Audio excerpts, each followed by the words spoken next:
All right, this is day 13 of 31 in my 31 days of horror for 2023. And for day 13, we're doing Dementia 13 on Blu-ray. And this movie's from 1963 and it is 69 minutes long, so a good short movie. And in the UK, it's called The Haunted and the Hunted, which is actually a really good and accurate title. So this is my first Blu-ray from Vestron. Um, I just totally impulse bought it. I looked at the picture and I read the back and I was like, this sounds amazing. And it was. It was scary. It was like the guy who made it wanted it to be like a Psycho Junior, like a Psycho ripoff, basically, and it totally is, and it worked. So this is Francis Ford Coppola's first written and directed movie, and he was working on another movie at the time, and uh, the director of that movie, or producer, I guess, let him make this movie on the same set with the same cast with the same crew if he could work around the schedule of the other movie. And so this movie was made in like 9 days. So this movie was newly restored, and honestly, it looks incredible. It has a very natural look to it, like with the film grain is all moving. It hasn't been touched at all. It's a beautiful restoration, and this is the director's cut, by the way, so it's actually shorter than the theatrical cut because I guess the producer put stuff in it that the director didn't want in there, so he finally got a hold of it, and this is his preferred version. Right, I'm gonna totally get into spoilers here in a second, but I just want to say before I get into spoilers that this was a very creepy yarn with twists and turns and incredible cinematography and super fun music. So if you like that creepy kind of stuff, then you'd like this. So spoilers ahead. We're just going to go through some of my thoughts on the movie like it's a little book club and it's my turn to talk about it. So this husband and wife are just out on a super creepy boat ride in the middle of the night, and he has a heart attack, and so I guess he has like some special pill,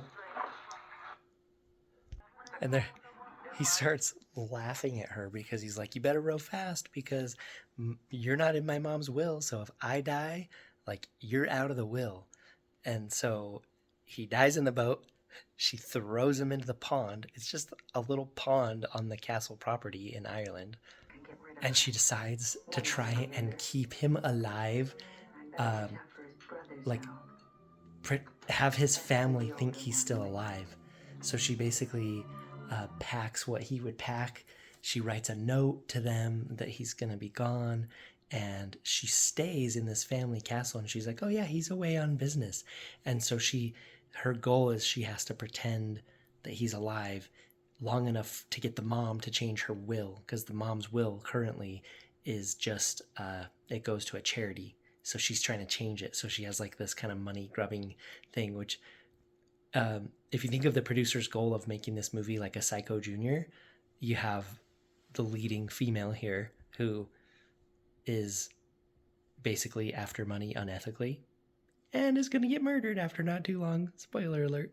I really love the fact that this movie is in black and white. I think it looks so good. And just like this is one of the best looking black and white Blu-rays that I've seen. I know it's like a very, very cheaply made independent movie, but this restoration and just the cinematography, it looks really great. See if you recognize this guy who plays the older brother. Right there. That is, I believe his name is Trelane from an original Star Trek episode. He's basically like the precursor to what would become Q in the Next Generation. He is great in this, and this movie is so tricksy. It has these twists and turns, and it's like, is this person insane? Is this person insane? Like the mother's grieving the loss of a child earlier, and then there's like people keep showing up, but you can't see their face doing scary things, and you're like, is it this brother? Is it this brother? Is it someone else? Is it a female? I don't know. And so it's like turns into this kind of like murder mystery where you feel like different people are trying to get each other in trouble, and this one lady's trying to change the will, and then she totally gets offed in her underwear in the pond. So of course the plot of this movie is lots of fun, but equally as fun is like the filmmaking of this movie, just like the cinematography, the acting. I have this theory that because these actors were all working on another more serious movie, like essentially during the day, I feel like they were all more relaxed and could just give it their all in this movie because like it didn't really matter because it was just a smaller production from like a non-famous director. And so it just feels like everyone is having so much fun and they're just hamming it up and they're just totally into it. So I actually think the fact that maybe they didn't take it as seriously made them perform better. I don't know. That's just my weird theory. But um, look at this weird jump cut of the mom. So she has the darker hair. And it's like a jump cut, and her mouth just goes to a smile. So I'll kind of get closer on her mouth. But look at this. It's very odd. I noticed this while I was watching it. I just returned to New York. You see that? Is a little while. As long as you like.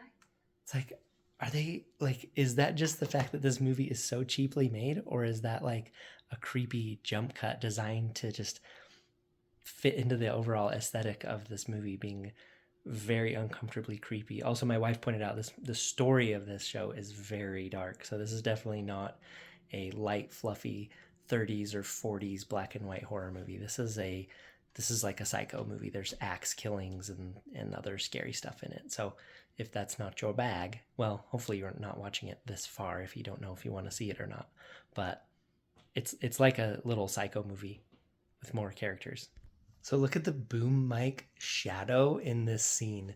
It's gonna be like the actual mic itself shadow is gonna be right here, and then like the pole and like a lot of the wire is gonna be across her. So this is some of the most egregious boom mic shadowing I've ever seen in a movie ever. Look at that. Do you see that? This is like, it's not just passing by, like it's there the whole scene, and it's like, whoa, that kills the immersion. But you know what? It almost adds to just the charming nature of the super independent moviness of this thing. Also, all the dead bodies, when they're laying there, they're just like breathing. Or a body, like, spoiler alert, he's totally the killer, and he makes like a wax version of his little sister so that he can protect her and keep her safe to like fight against the guilt that he has for accidentally or kind of on purpose killing her when he was little. But he makes a wax version of her, and every time it shows her, she's like laying there holding flowers, and like she's just totally breathing. So this family has the same ceremony every year. It's like they do a repeat of the funeral of this little girl. It's actually really sad and pathetic, and it just shows that people have not gotten over stuff. But look at this shot right here from up above the castle. Oh my gosh, I love it so much. Look at this. That is a beautiful shot. This movie has incredible cinematography for such like a cheap throwaway, like no name disappear to history kind of a movie. Like beautiful cinematography. So there comes time during movies when I'm taking my notes to do my reviews, and I'll do a little summary of the note or whatever, but occasionally my note just says, holy crap. And that's this scene right here. Boop. So the mom here, she passes out at every one of these yearly memorial services for her daughter. Like she just freaks out and is like, oh, I'll pass out. So now she's in bed. She's got the cold rag on her face. And this is the daughter-in-law of the guy who had a heart attack and died, and that she basically put a weight on and buried in the pond. And she's trying to get her will changed. And she starts to enact her plan of manipulation of this lady. And holy crap is all I could say about this scene. Watch her face as she decides what to say to this mom. There's something in this house. Like music in the hallways. Like a child's music. Asking me something. But more like begging me. Begging for what? Begging for her mother to listen to her. She's just manipulating this mom. Look at this. She wants you to listen to her. So she basically is like, she's going to send you signs and I can hear them. So you need to listen to me because your daughter's going to communicate to you through me. And it's just this whole scene. And the mom, you can tell she's getting really caught up in it. It's actually like, again, it's like pathetic, not the pathetic in the way that you would say to insult somebody, but it's pathetically sad. And this daughter-in-law is like evil. And it's so fun to watch. Just everybody in this movie, like you have someone who's just decidedly evil, which is the daughter-in-law. You have her who has basically lost her mind from grieving, and then you have the two sons, the older one who's just kind of cranky with everyone, and you're like, oh yeah, he's totally a murderer. And then you have the younger one who's like nice and sweet, but seems deeply disturbed and talks about his very scary and weird dreams that he has reoccurring. And so the movie's kind of leading you to think it's the older brother the whole time. And then there's another, I guess, almost about to get married girl of the older brother. And she's kind of caught in all of it too. And she talks to the younger brother and talks to the older brother. And it's just like, you're like, oh my gosh, is someone going to kill her? Like, is she going to find out? Like, what's going to happen? And the mom goes like snooping around to put some of the daughter's belongings in like her playhouse, and in the playhouse there's like, it's the daughter, and it looks like a wax body, or like it's an actress playing, I guess, a wax figure, but it's terrifying looking. And then of course an axe attack happens. So there's a lot of axe attacks in this movie, and amazing shadow work and black and white photography. And like I said at the beginning, just a lot of twists and turns. So this is a great Halloween movie. And Dementia 13, it's a perfect day 13 movie for my 31 Days of Horror. Listen to this awesome music. This movie has some fun music. So here's an example of the movie trying to trick you into this older brother being the killer. Like, he's walking so creepily, and like, look at his face. Plus he has the kind of villainy eyebrows, but he's just walking down the hall. His fiance's following him, but the music is so much fun. So anyway, the movie is just like, oh, it's this guy. Like, look how creepy he is. So when the twist does come, it's satisfying. She's following him. You can't really see this, and I'm not going to show more than this, but she's got like a see-through like nightie thing on, and she's following him through like what looks like catacombs, and she's like barefoot, and it's like, you're following this dude? Like, you can throw on a little bit more. I mean, I guess it's a horror movie, and this is where it all starts, just the girls running around not wearing much, but she's like following this guy through this like outside place and tunnely place, and crawls through a thing, not wearing a lot. So I guess I just chalk that up to standard horror movie female operating procedures. So the family doctor takes the wax figure out as like bait for the killer, and you can see her laying there just breathing. It's supposed to be a fake thing. And then apparently, as per the formula, I know this is a 1963 movie, and the formula I refer to usually applies to like 30s and 40s, where in the last couple minutes of the movie, it just goes nuts. And like, people are dying, stuff's getting resolved, we're figuring out who's bad, who's good, like bodies are flying. And that's exactly what's going to happen right here. And my wife looked over, and I just had a huge smile on my face. And she's like, what, are you enjoying this? It's like, yeah, it's like the cathartic release of all the tension that this movie's been building. So it's a crazy axe attack and a shooting and an amazing shot that I'm going to show you here in a second. Gotcha! Ah, scary axe guy! Okay, look at this shot. This is like the perfect shot. I love it so much.